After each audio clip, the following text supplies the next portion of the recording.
We intend to be here 24 plus 24 plus 24 more. We have arrived at an appointed moment in the civil and human rights movement. From we shall overcome to keep hope alive to no justice, no peace, the continuum of the King mantle of leadership has spanned almost 6 decades. I've had the privilege of personally being mentored by Reverend Al Sharpton, who is undoubtedly today's steward of the King leadership mantle. Even more significant is that I've had the distinct honor of observing the continual mentorship of my mentor's mentor, the first steward of the King leadership mantle, the Reverend Jesse Lewis Jackson. There's a passage in the Bible in Mark 10 where John and James, the son of Zebedee, said to the Lord, "Lord, we'd like to be seated both on your right and your left hand." And the Lord replies by saying, "Can you drink of the cup that I have drink of, and can you be baptized with the baptism that I will be baptized with?" And the Lord eventually says, "Those stations are for those for whom they were prepared." This indeed is a special cup and baptism that our leaders must partake of. Leadership is not a smooth road, it's not a grateful road, it's not a forgiving road. It is indeed a lonely road, ripe with castigation, ridicule, and persecution.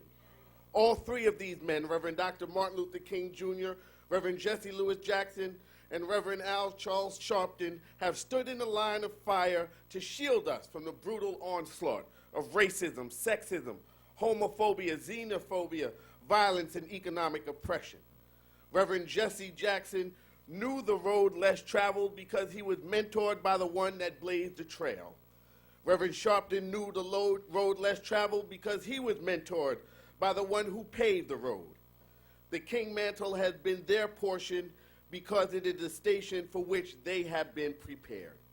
And now there are those of us who are learning the road less traveled because we are being mentored by the one who illuminated the road with his brilliant light, Reverend Al Sharpton.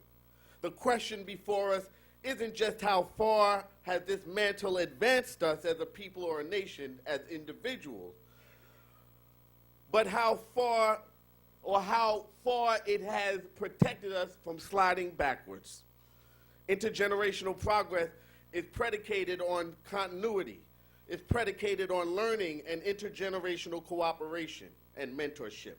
As Reverend Jesse Jackson mentored Reverend Sharpton from the age of 13, Reverend Sharpton is mentoring others like Mary Pat Hector from the age of 11, all the way up the generational ladder to an elder like me, who began at the age of 20 and now at my ripe old age of 39. Today we have a unique opportunity to engage history in our day, in real time. Let us both appreciate this moment and show our appreciation for these anointed men of God, both preachers of soul salvation and anointed prophets of social liberation. The two bearers of the King mantle of leadership, Reverend Jesse Lewis Jackson and Reverend Alfred Charles Sharpton. Let us start this conversation by asking you, Reverend Jackson, to recall the time that you met Reverend Sharpton and what struck you. Yes, please.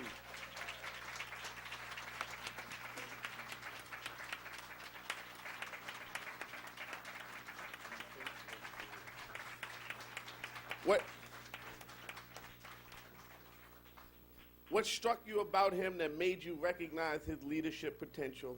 And then Reverend Sharpton, what made you gravitate towards Reverend Jackson as a leader and a role model for you personally and politically? Thank you. Good afternoon. So long ago I have memory problems. You know, you go to a given class with your classmates and you begin to identify early on he or she is going to go somewhere or the other. You begin to early on detect. And I remember that most of the youth around Al's age, he was about 12, wanted to be like Connie Hawkins, a great basketball player, legend. or Earl of Pearl or Clyde Frazier. Al wanted to be like Adam Powell, a powerful preacher with a social justice gospel. He was very close to, at that time, the Reverend William Augustus Jones, the powerful preacher and social justice advocate, and Reverend Gardner Taylor, who stayed right down the street, and Bishop Washington, whose church he came from, and Reverend Sandy Ray. He wanted to be like these giant preachers. He wanted them to have the edge, however, of the King's social justice dimension.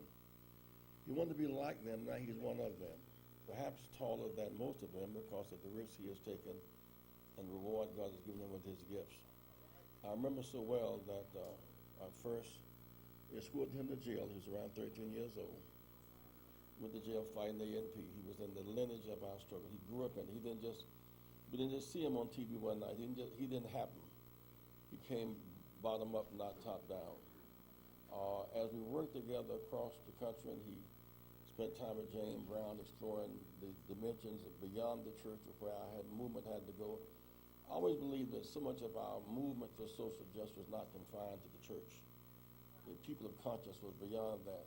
And that tradition, we used to have expo, and I was a part of that grand exposition. And I remember so well when he began to fight and became our field director for the Rainbow. And just kind of watch, and it's a joy to watch him grow and learn and live with a unique sense. One day we named the House of Justice the House of Justice. I was privileged to be able to name the House of Justice. We met on Saturday morning in Chicago, we meet on Saturday morning here in New York. We're really blood of blood, flesh of flesh, spirit of spirit. And oftentimes you'll see him march to the beat of a different drum. It is that leaders at their best don't just follow opinion polls. They mold opinion. They're not just thermometers measuring the temperature. They're thermostats that help control the temperature. Al is a thermostat. He is fundamentally a freedom fighter, deep in the roots of gospel preaching. Out of the best of the Kojic tradition of gospel preaching, with the social justice dimension makes him unique among young preachers in the world today. And now he has the platform that none of us ever had before, the MSNBC platform. And the daily radio show. If James Brown was the hardest working man in show business, he's the hardest working man in civil rights.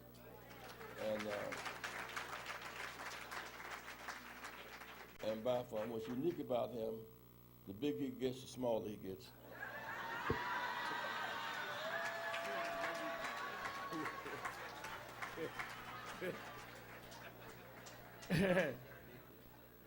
Let me say this, because I want to answer your question, but then I want to expand it. One, there are many people that hold the mantle of Dr. King. We're just the most visible.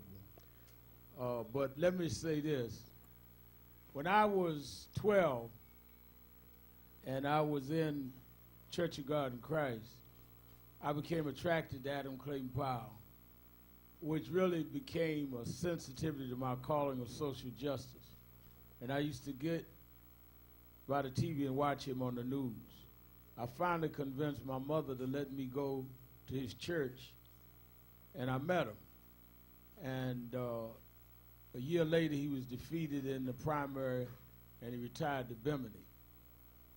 I kind of wanted to stay in social justice. My bishop in Church of God in Christ, Bishop Washington, was not all for it, but not all against it. Most of Kojic, and I know some of y'all are Kojic now, but I'm talking about Kojic then, felt you had backslid if you got involved in politics. And you couldn't get involved in that. My pastor said, well, if he's going to get in that, let him work with preachers so at least he stays in the church. And he brought me to Reverend Jones and asked them to look out for me. I thought that they were stale preachers because they didn't hoop and holler like us. How come we used to hoop, holler, roll under sheets, tarry all night long? So I drifted in and out at 12 and 13. And one night, Dr. King was killed. who I had met twice at Washington Temple. They used to have the big rallies there because the size of Washington Temple could hold it. But I was not one that knew him. I just met him. And when he died and my mother was crying so hysterically, I asked her, why are you crying like he was a member of our family? And she said, you would have had to grow up in Alabama like I did. I was born and raised in Brooklyn. And sit on the back of a bus or be thirsty and couldn't drink out the water fountain to understand who Dr. King really was. We went to a movie theater not far from where I grew up in Brownsville. Lowe's Kings is now back open for performing arts. And saw a movie called From Montgomery to Memphis. In the end of the movie, Nina Simone sung the song, What Do We Do Now the King of Love is Dead? And I felt like she sang it to me. And I went back to Breadbasket that Saturday and been involved ever since. 1969, we opened the Breadbasket office on Fulton Street. I was 13. And I met, Reverend Jones introduced me to a man I had seen but had not known. Thing that attracted me was he never wore a suit and tie. He wasn't stale like the older preachers. Had a big afro, wore a buckskin vest, had a big medallion. Reverend Jesse Jackson.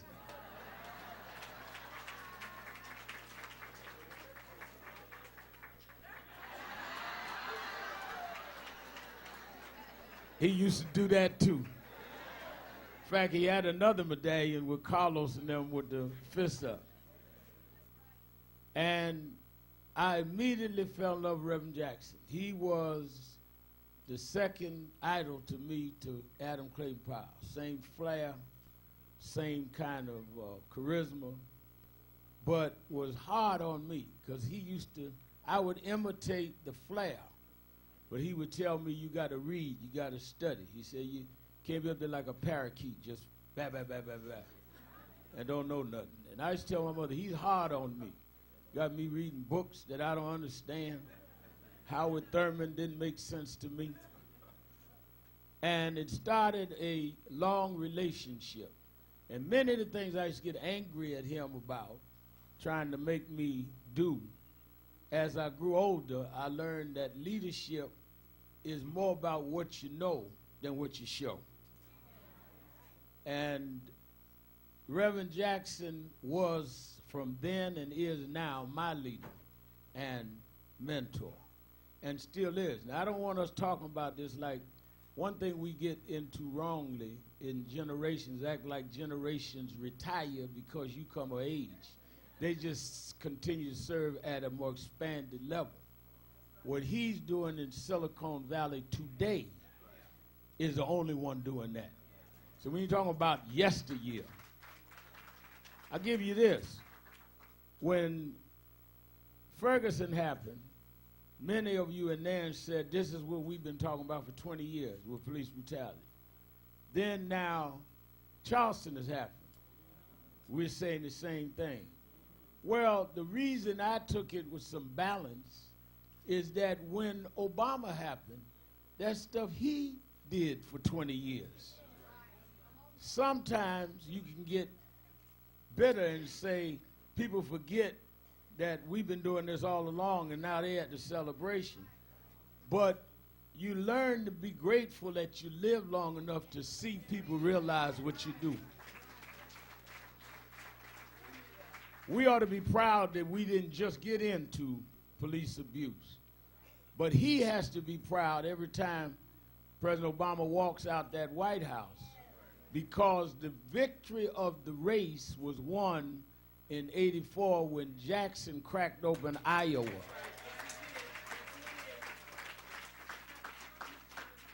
When he ran, many of the black politicians, including the civil rights establishment, would not support him, thought it was crazy. And he got 3.5 million votes, came back and did double that in '88. The economic reciprocity, we just had David Corn and all of them up here from the corporation. He started that way back breadbasket. His assignment from Dr. King was economics. Percy Sutton, who was like a godfather to him and later to me, Percy Sutton, for whatever reason, when I was a teenager, sponsored me and my mother to go to Black Expo. Dwight McKee, who's here. First time I saw him, Reverend Jackson had him give Roy Wilkins an award at Black Expo. And Reverend Jackson gave Roy Wilkins his medallion. And I said, I don't understand that, because to us, I grew up now in New York, we were a little more militant. And we thought Roy Wilkins was not militant. I would say what we used to call him, but I don't want the young folk to know I used to talk like they talk now.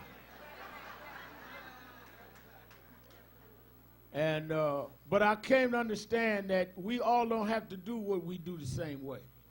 And I understood Reverend Jackson giving Roy Wilkins an award, even though Roy Wilkins didn't do what we did, because they're different lanes on the same highway. Only time we have an accident is if you start switching lanes without a signal that you're about to change lanes. Jesse Jackson remains the person that I modeled. Saturday morning rallies, all of that, I learned from him. There is no taking away from you to have role models and give them credit. It takes away from you when you don't embrace how you get where you got.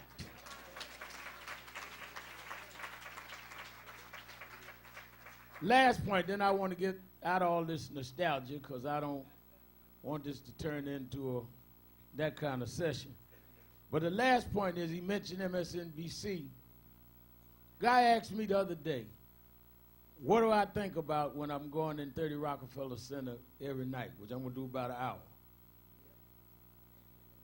Something that a lot of you may not remember. I see Chi Williams in the back, who heads the Wall Street Project here for Reverend Jackson. I first met Chi when she was one of the anchors here at WABC TV. And we used to do stuff trying to get Chi to put us on the news. I used to call Chi and say, this is Reverend Sharpton's press secretary, Charlene. I was my own press secretary. I was my own advance man. I was my own bodyguard, all one person. I had about 4 different voices down. I could work a payphone real good. And Chi acted like she thought she talking press. She knew it was me because I couldn't. She said, yes, Charlene. What does Reverend Sharpton have today? Well, we've got 3,000 kids getting ready to do so-and-so. She says, all right, and she come about 10 kids doing something. But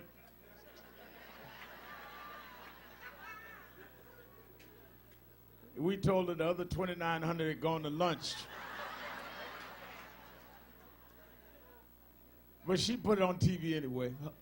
But the one thing I think about, and I thought about it when Kiss was talking about preparation, what a lot of y'all don't remember, for 9 years, 10 years, Reverend Jackson had a show on CNN called Both Sides with Jesse Jackson. In the 90s, I would go to Washington. As he said, I was heading up the Ministers Division for Rainbow. And he would go to CNN to do his show. He'd take me with him. And I remember walking in CNN every week with him when I was in Washington. And he'd show his badge, you go up. I'd have to get a visitor's pass. And I think about that now when I walk at NBC and they have to get a visitor's pass to go with me. So we went from a weekly show to a daily show, and one of y'all gonna do something I ain't doing, but it's the same message, same ocean. We just running our lap.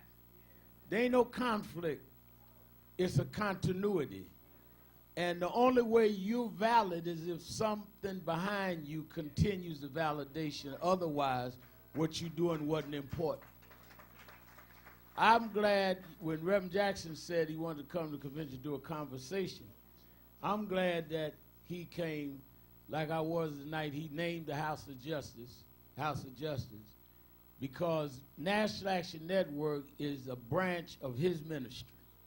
and a continuation of what he taught us.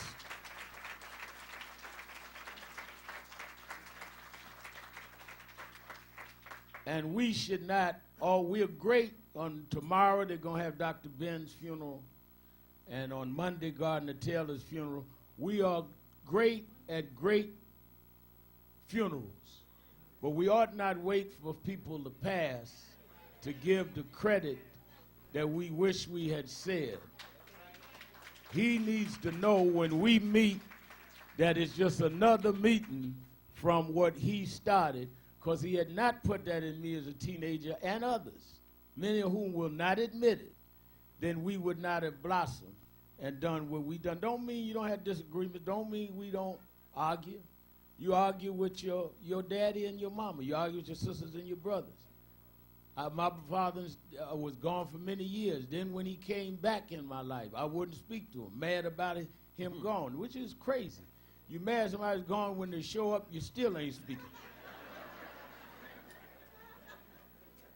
I was in Florida, and I'm going to get back to Reverend Jackson, doing Trayvon Martin. My mother had gotten Alzheimer's and dementia for 8 years. One night my sister called and said, you should come see her. I didn't have to speak to my sister. Many of y'all know the background of my sister and my father. And I said, I'll get there. Then I got on a plane a week later. I was getting the car on the way to the airport, and I saw a message had come at about midnight from my sister. While I was in the car, I listened to the message. She said my mother had passed. I started to turn around and go home, and I said, no, my mother would have wanted me to go. I got on the plane anyway.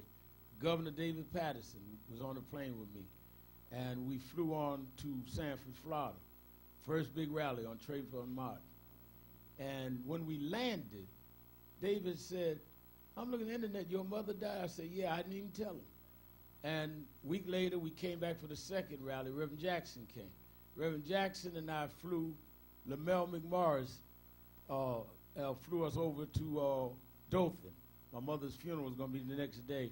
Reverend Jackson walked me to my mother's casket that night. Just me and him and Lamel in the funeral home. Viewed my mother. And I thought about how much my mother always loved Reverend Jackson. When she was sick with Alzheimer's, and I would go down and see her, she didn't know me. And I would tell all kind of stories couldn't break through the Alzheimer's. One day, Reverend Jackson was preaching in Dothan, and he called me and said, where's your mother in Dothan? I said, the nursing home was so-and-so. He went to the nursing home, and the doctor said, well, you don't have a permission to see her, but let's see if we can get a relative on the phone to authorize Reverend Jackson. Everybody's all excited. Jesse Jackson's at the nursing home. And he's standing out there waiting on authorization. So the doctor went in and said, Miss Sharpton, and she looked up, says, we're trying to get clearance. We have somebody that want to see you, Reverend Jesse Jackson. She said, oh, I know him. He's a friend of mine.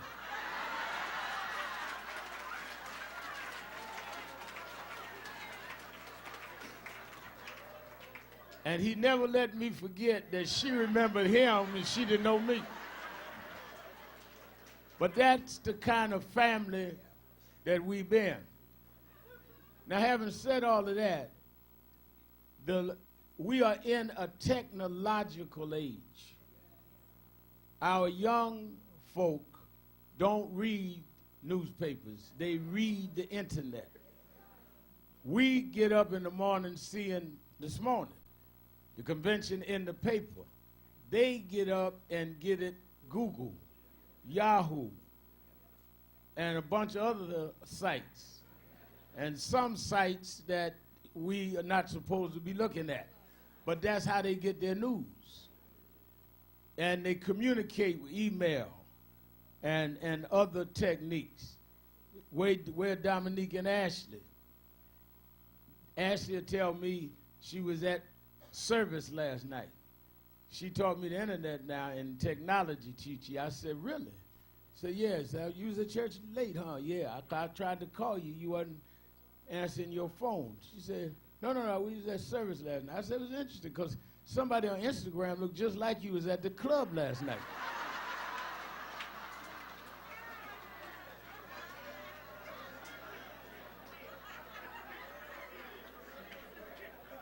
So they upset that they taught me technology now. So they try to block me off Instagram, but I got them. Mary Pat taught me how to do the unblock. They block me, I unblock me. The only one that has looked at the billions of dollars and trade and contracts in technology, which is where the country's going, is what Reverend Jackson's doing with the Silicon Valley work. We cannot, Dr. King said we can't integrate into a burning house. We cannot get diversity into a business model that's going out of business. The business model that is going into the future is the technology business. And that's where his focus has been. So people talking about what are you doing out there in Silicon Valley, because the world has been siliconized. And you still trying to get an A&P, and they closed. If we cannot deal with diversity at Apple and Yahoo and others, we will be a large percentage of something that is going out of business. So what I want NAN to do is to be supportive of the Silicon Valley movement, and I wish Reverend Jackson would expound upon his work in Silicon Valley and give us his analysis of where we are going politically. In this context, when we leave here Saturday, we are already in the 2016 season. We've already seen Cruz has announced, Rand Paul has announced. It's already started. Whoever wins will be the first person to preside after the first black president. I want y'all to hear me good. Whoever wins, Republican or Democrat, we've never before been at this place in history, because emotionally, blacks have never been where we had a white successor to a black president. A lot of us has gotten used to the symbols of that. Our children have gotten used to a black first family. It is going to be a real psychic drop in about 18 months. And what we didn't get in substance, we're going to feel like a rush of cold air. A lot of y'all run outside this morning, this April, and the winter hits you. That's how it's going to hit you in 18 months. What do we do in these 18 months, Reverend Jackson, that prepares us for this emotional drop that we put substance in front of whoever comes? I want him to give us the Silicon Valley and the political analysis, because we're going to go through some serious withdrawal in a little while, because we won't even feel like we in. Whether we really been in or not, we at least feel that way. You know, it's like when I was in school, I was a little fat boy smiling and a fine girl, and she smiled back. Never dated me, but she smiled, so I felt I had a shot. So, you know, Obama smiling at us, we feel we got a shot. We ain't even gonna feel like we got a shot in 18 months. How we deal with all of that, I want Reverend Jackson to give us that counsel. I want us to leave here ready to go to work to help him in Silicon and ready to deal with the political climate that we about to face. If Charleston happened 18 months after now, it would have been a different kind of reaction. But when the Novocaine wear off and the pain hits you, what we going to do then? We better prepare now. Reverend Jackson.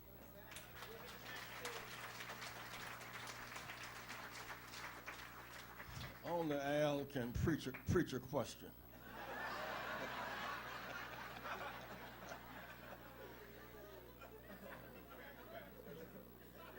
I see our struggle in stages with very defined dates. Unlike immigrants or refugees or nationalized citizens, we came enslaved. It's unique among the makeup of the American family. for 246 years. That was not a season. It was 2.5 centuries of being a commodity more valuable than banks, land, or insurance. 246. The prosperity of the cotton industry was of such. It made us necessary to that industry.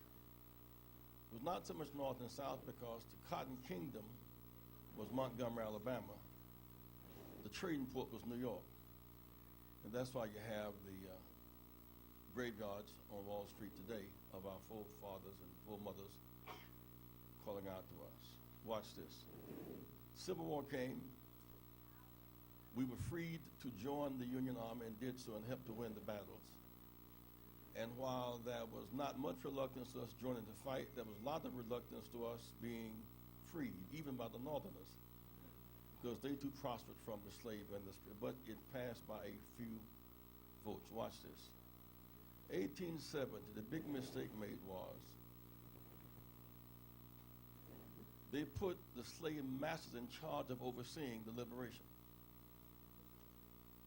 They put the slave masters in charge of the voting rights, health and education and labor.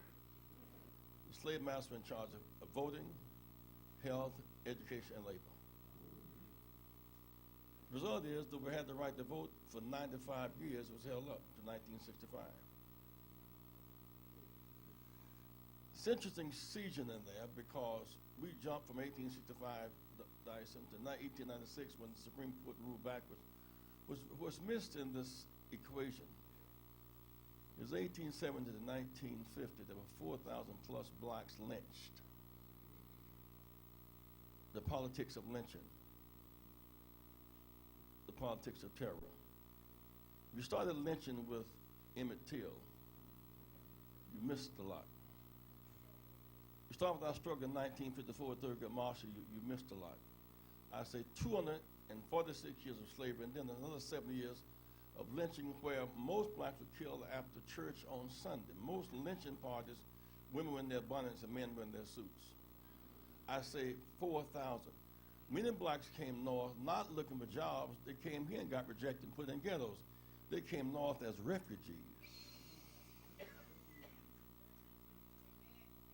And so it makes me feel anxious to think about the 54, 64, 65 heroes. I went to jail in 1960 and all that, and John got beat in 1965. We got beat on bridges, but they got lynched. Whole families got lynched. Got burned alive. And it wasn't on the internet. It wasn't on television. It wasn't on radio. And hard recorded in the paper. There's now a guy named Brian Stevenson who simply wants a marker put wherever a lynching took place. There's not rebellion against that because that is the dark season we don't want the lights on. That between 1870 and 1950 was a very dark season of lynching as a terror, as a form, whatever ISIS is doing. We did more of it. A dark season of lynching where, I'm not talking about those who went to court and were sentenced to death, those who were outside. When I was 7 years old, a guy named Willie Earl was arrested, accused of looking at a white woman. He was mentally retarded. They took him out of jail, severed his head, put his head in the garbage can, put his body down the street. I'm saying that to say there's a travail here, a travel, a road that is very different than other history. We have to know it to have. If you don't know this, you don't have bass in your music. It's all treble. There's no depth in your stuff.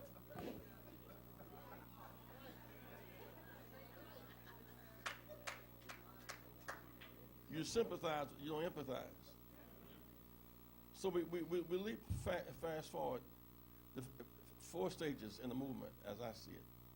If stage 1 was to end legal slavery, 246 years. Stage 2, end Jim Crow, 58 years from 1896 to 1954. Phase 3 was the access to the right to vote. But you can be out of slavery, out of Jim Crow, have the right to vote and starve to death. Every homeless person is out of slavery, out of Jim Crow, but say without access to capital, industry, technology, deal flow, and relationships, the freedom without equality seems to be in vain. Every time a transition was made, Al, those who were in charge of oppression kept the infrastructure. 246 years of slavery said, well, all right, y'all free. We free, but we still control the banks, the highways, education, hospitals, labor. There never was a turning over of infrastructure or repair or reparation for damage done. If you don't believe in reparation, you believe in ethnic cleansing. If you don't believe in reparation, you do believe in ethnic cleansing. 246 years matter. Then we get freedom. Then we get the vote with the slave master, who now, there are always more slaves than slave masters. Now they got to accept the vote of the slave. They were extremely resentful. The slave master resentful, and the other white indigents use us as target practice to get the sense of self-esteem. So stage one, in slavery. Stage two, in Jim Crow. Stage three, right to vote. Stage four, access to capital, industry, technology, and deal flow. Thus, as free as we, why don't we own a single downtown building in New York, or Philadelphia, or Washington, or Atlanta, or Memphis? We got free in stages, but never equal in stages. Now, follow me on this here. So here we are today. We made certain moves driven by tailwinds. I was pained by Selma celebration, because it was a celebration and not a demonstration. 1965, what was different was we got the troops restored. So long as the troops were in place from 1865 to 1877, we were beginning to get reconstruction. So reconstruction was protected by troops. When the troops left, reconstruction left, and terrorists set in. So what was different about the 65 Voting Rights Act was Section 4 and Section 5 gave us protection. You could not remove boundaries unless you got government, federal government clearance. Watch this. So while August 6, 1965 is we're celebrating, June 25th, 2013, they took away the troops again. That's why every southern state from Virginia around to Texas is going Confederate again, because they've drawn us out. We get elected, but in the back of the seat of the legislative process. So long as they can use gerrymandering, annexation, at-large, and roll purging, then our vote is diminished. It's not stopped, it's diminished. It's like a half a vote or something. It's not the real vote. So in Selma, Dr. King said, well, the right to vote is not enough, let's have poor people's campaign. In Selma, we didn't mention that the Voting Rights Act of 65 we were celebrating was there 2 years. Every southern state's controlled by Confederates again. Every southern governor rejects Medicaid.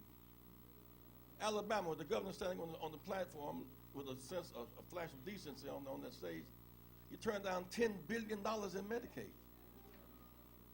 He accepted a $120 million grant from education but spent on prison reform. And he's sitting on the stage on Voting Rights Day. It should have been, well, he should have been not that. Because he supports Shelby, not Selma. Shelby is anti-Selma. Say Shelby. Removing the troops is anti-Selma. So we lost Shelby. We lost Selma. Every legislature now that's on this deal now, say rules matter. There's a runoff in Chicago this past week between Troy and Emmanuel. Watch this. Why was that runoff? Because when Harold Washington won in '83, in a three-person race, they said, there'll never be another Negro get in three-person race. They changed the rules. You have to have 50 plus 1. That's why that was a runoff. The rule set for her, washed, and trapped them. Watch, say rules. In 84, I got all these new voters. Only 4 in the delegates said, what's going on here? Well, what was going on was, at that winner take all. If I get 48.6 and you get 50.1, you get a whole 100. That's strange math. So we challenged that. And we won in 88. This is why I just give Jesse some because he was working real hard. In 88, in 08, when President Obama ran, Hillary Clinton won California, Ohio, Texas, and Pennsylvania. On the 84 rules, she would have been the winner. President Barack would not have gotten a California or a Texas or an Ohio or a Pennsylvania delegate. We changed, so we democratized the rules. Our whole struggle has continuity. All of it matters. All I'm trying to do now at this 10 days, Al has more energy and more platform. It's exciting. I enjoy watching little people grow.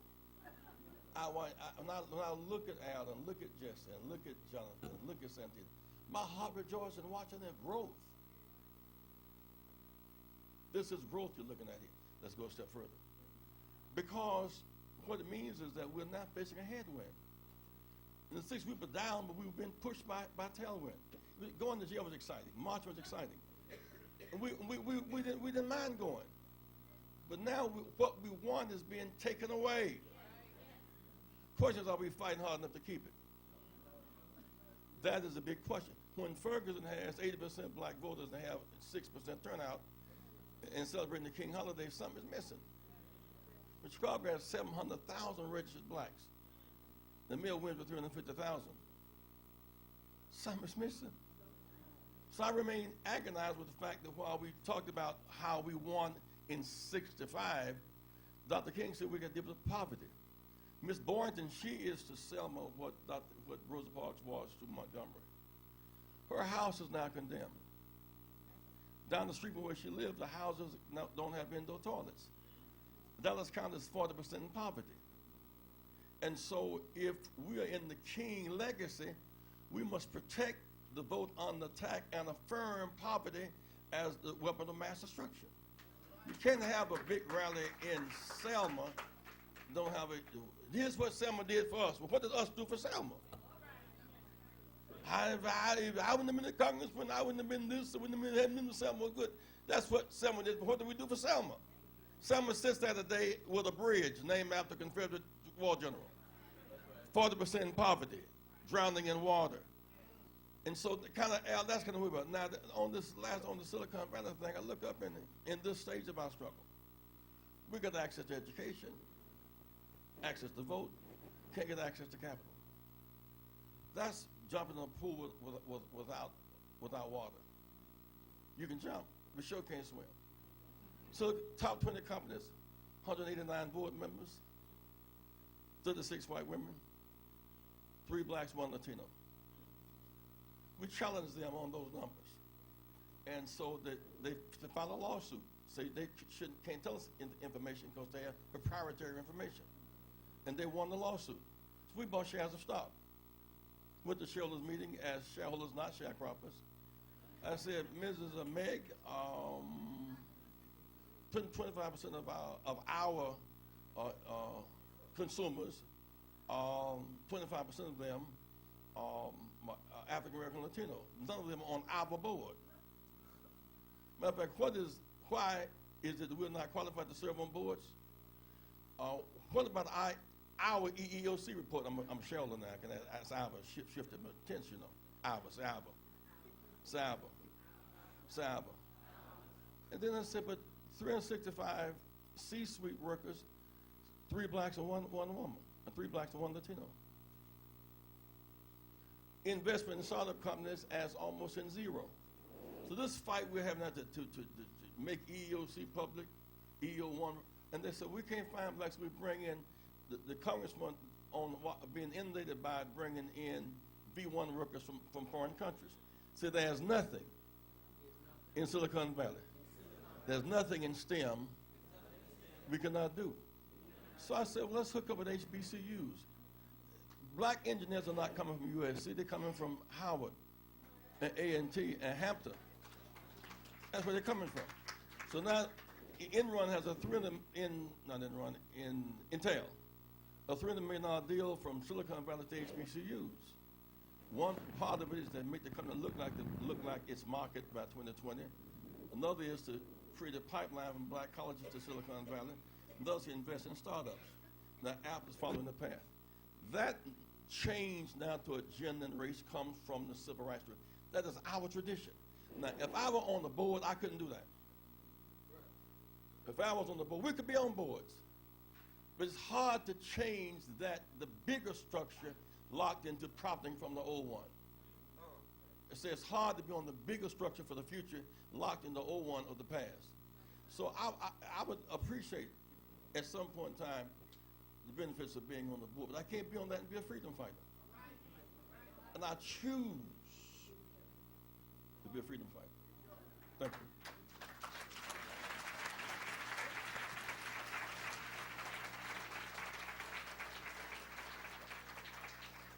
To wrap this up, we're going to bring on a scholar and a preacher that knows this work. And before we do that, I want you, Reverend Jackson, to give a charge to NAN as our godfather on where we need to leave the convention focusing on. When I was younger and more cocky, I'd say grandfather, but see how I've matured?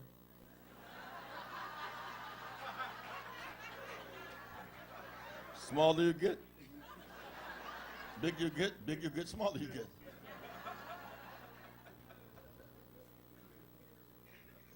Every problem does not have the power within it to incite a movement. Good potholes, problem. Oh, this problem. The Loretta Lynch issue is a challenge we should not miss. She's qualified, African-American female. And the way you measure President Obama is not just what he has done, but what he's been prevented from doing also. You do know he came into office, we lost 800,000 jobs that month. That month. We've not had a losing month in these 6 years, not a losing, some higher, some lower. So not 1 month losing jobs. There are people today who never had insurance before, who would have been dead because they couldn't get it, are alive because of Medicaid, because of affordable health care. They choose to call it Obamacare, but there ain't no such bill as Obamacare. Say there is no such bill as Obamacare. There is affordable care. But to call it Obamacare is a way of putting it down. So you got folk in Kentucky saying, I want some of that affordable care stuff because my child can stay on my insurance time 26 and I get real sick at the hospital for the first time. They want affordable, they don't want Obamacare. They want an omelet but don't want the eggs.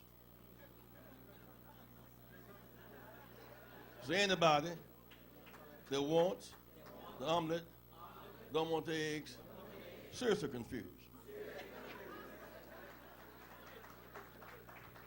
President Obama is today in the Caribbean islands today, had brought Cuba back into the family. It never did make sense to hold. That's a groundbreaker. There's room for criticism. I don't do it publicly for one strategic reason. There's enough of it already. And I do not want what we do to be misinterpreted, what they're inclined to do. So if there are more jobs, say more jobs, more health care, more children in school. Those are steps in the right direction. And my last point is this issue of poverty. That is his remaining challenge. We had a NATO summit in Chicago 2 years ago. All the big nations of the world came. We now need an urban summit the same way.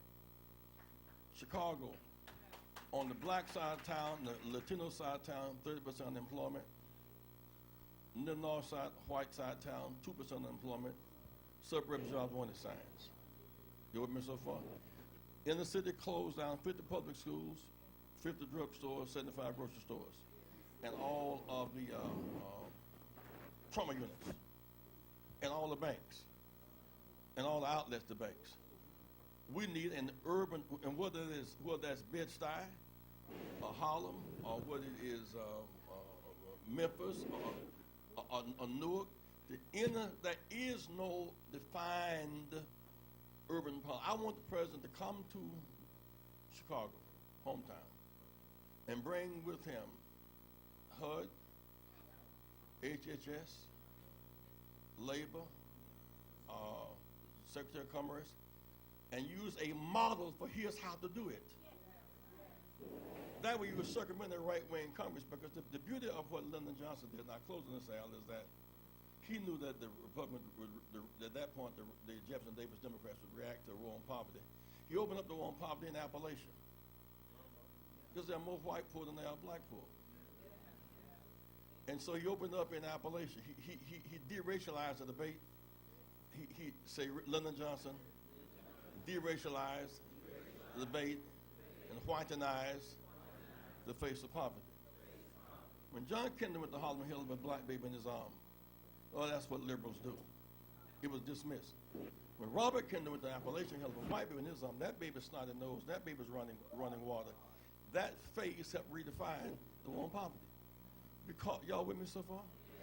And so now we must now revive the protected right to vote and a war on poverty.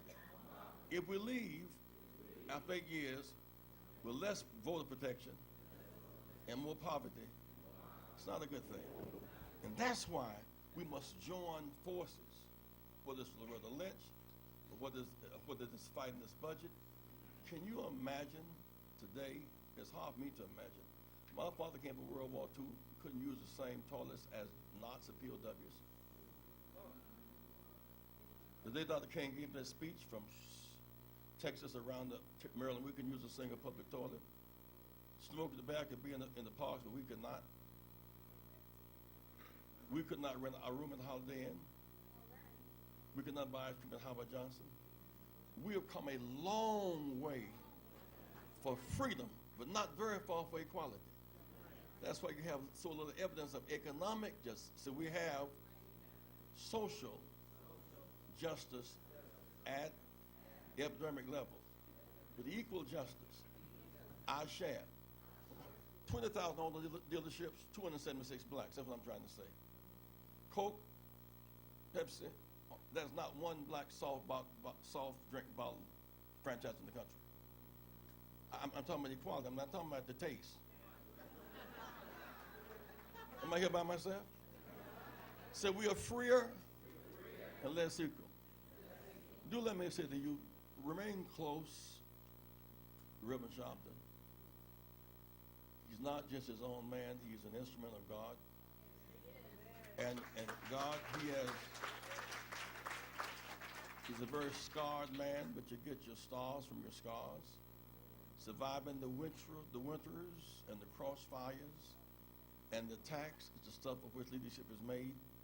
We love Dr. King as a martyr, but not as a martyr. When Dr. King, 2 weeks before he was killed, Dr. King was rated 55% in the negative among blacks. And 72% in the negative among whites. After April 5th, he was everybody's guy. So we love soldiers, but not veterans. We love martyrs, but not martyrs.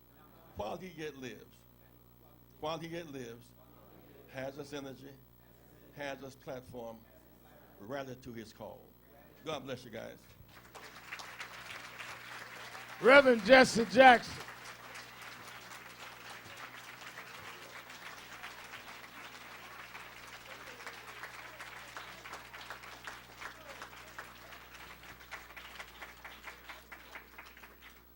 Let me bring on now a man needs no introduction, a philosopher, preacher, academician who has worked with us in NAN from the beginning and who also has sat at the feet of Reverend Jackson. He now teaches at Georgetown University and preaches all over the world. Reverend Dr. Michael Eric Dyson.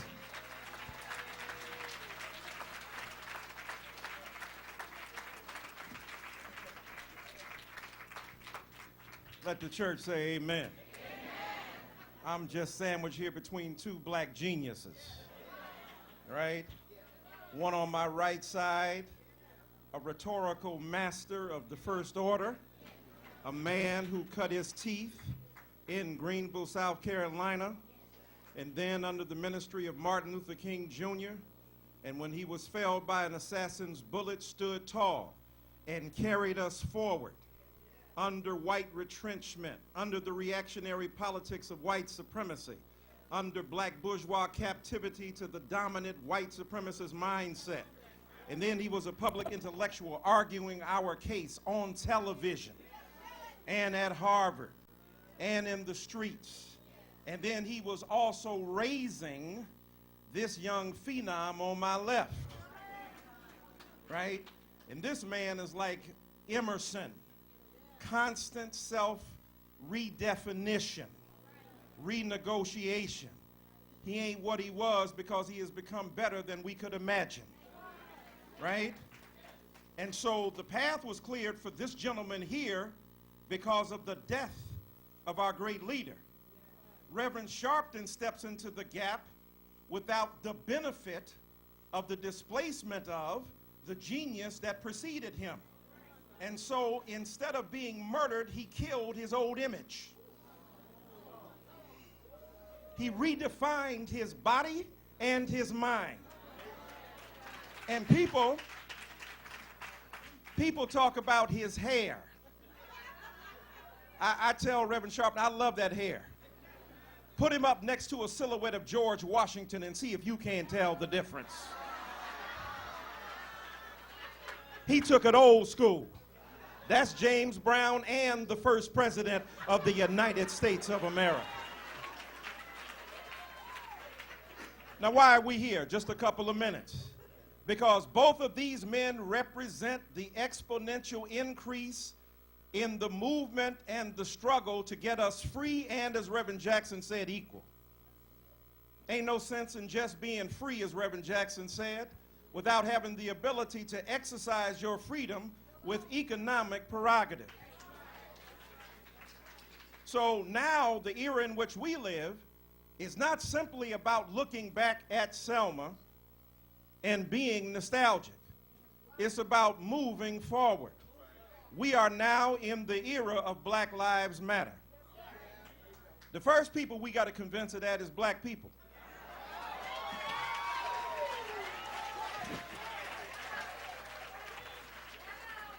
Because Negroes don't believe it either.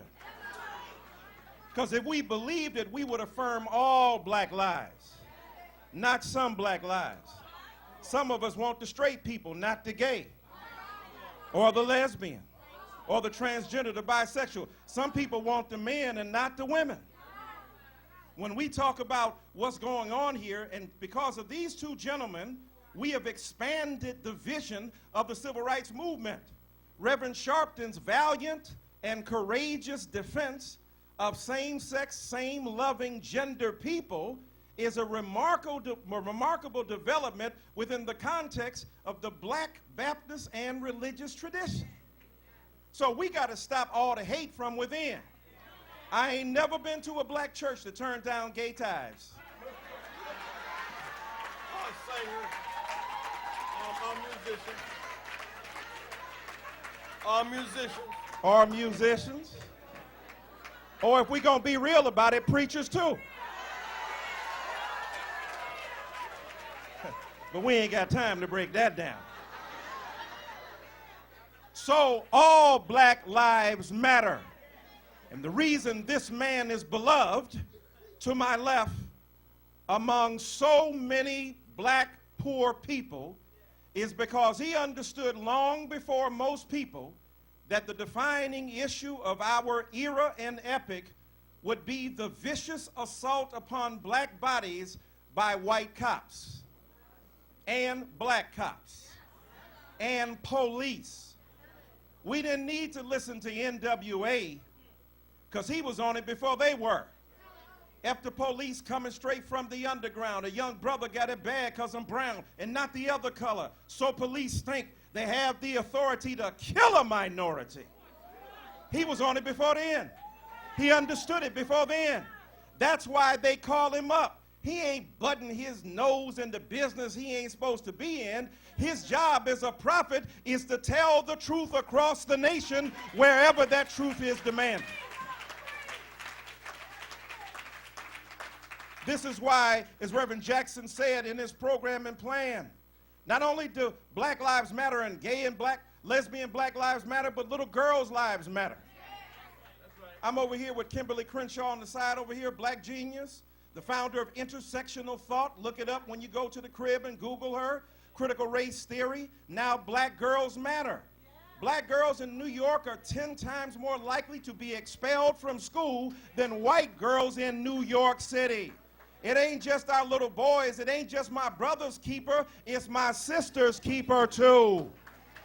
And so we need both of those. And finally, this organization is so powerful. Reverend Sharpton has installed as the executive director a female Janae Ingram, a brilliant and gifted young lady. He wears his feminism in his practice. He opens his vision so that whosoever has talent is able to exercise that talent.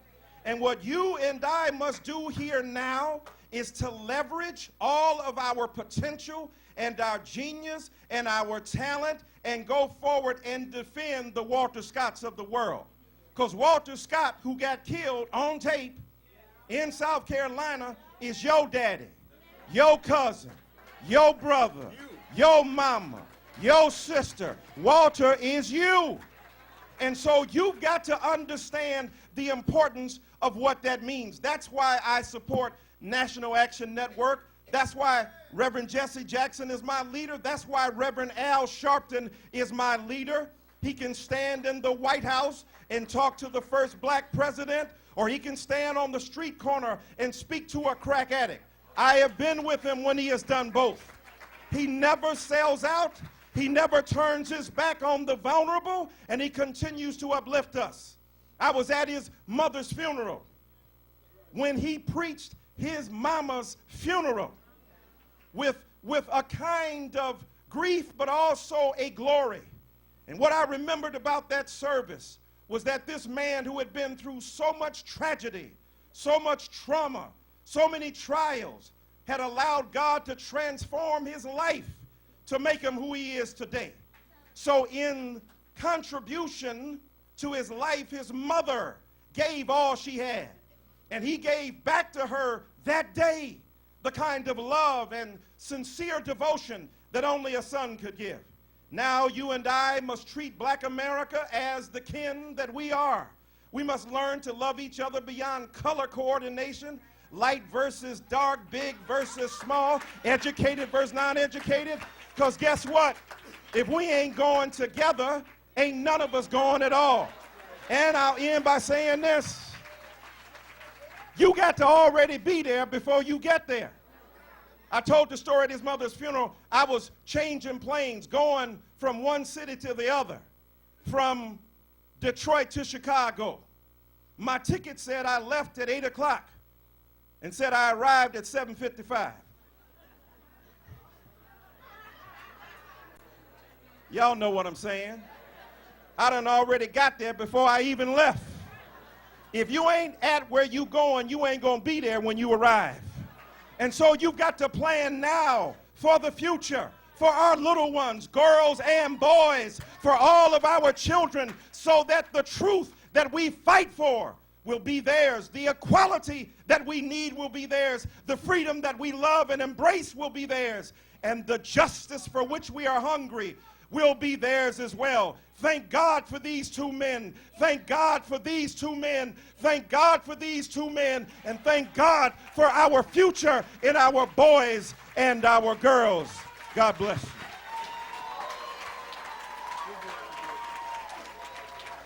Dr. Michael Eric Dyson.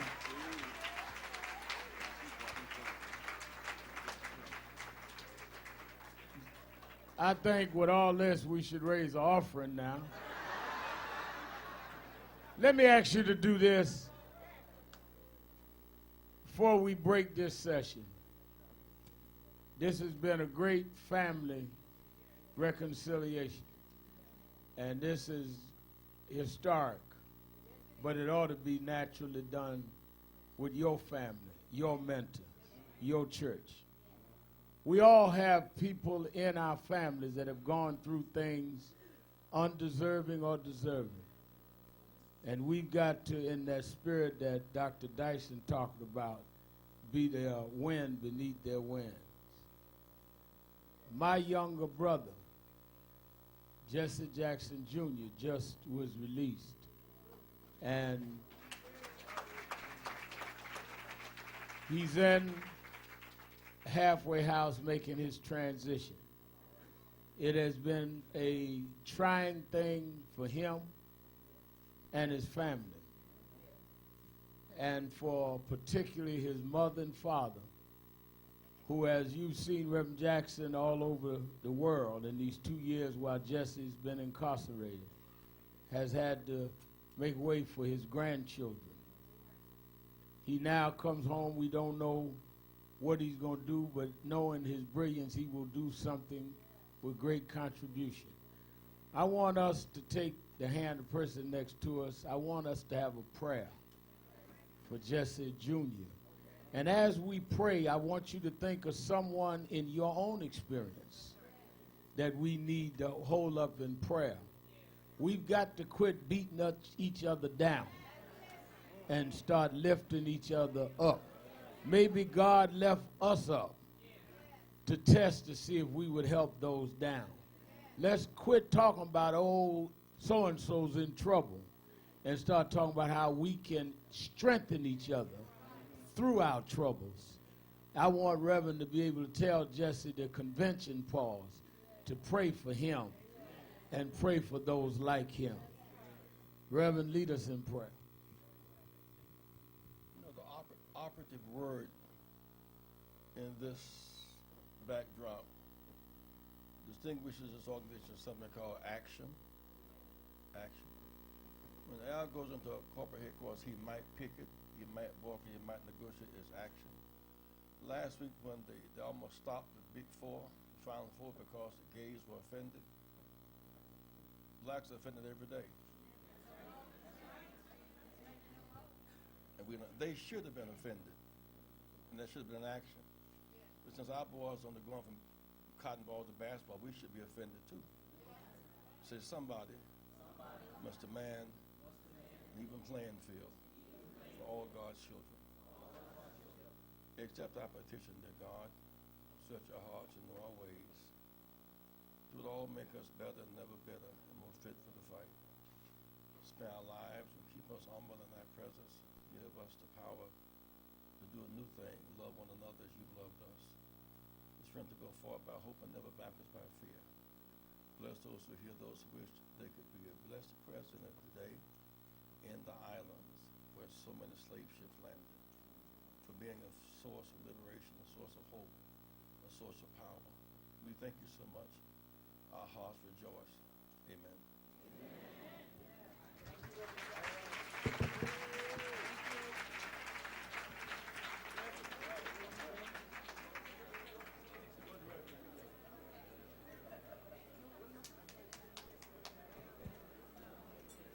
Next up, everyone, we have the immigration panel.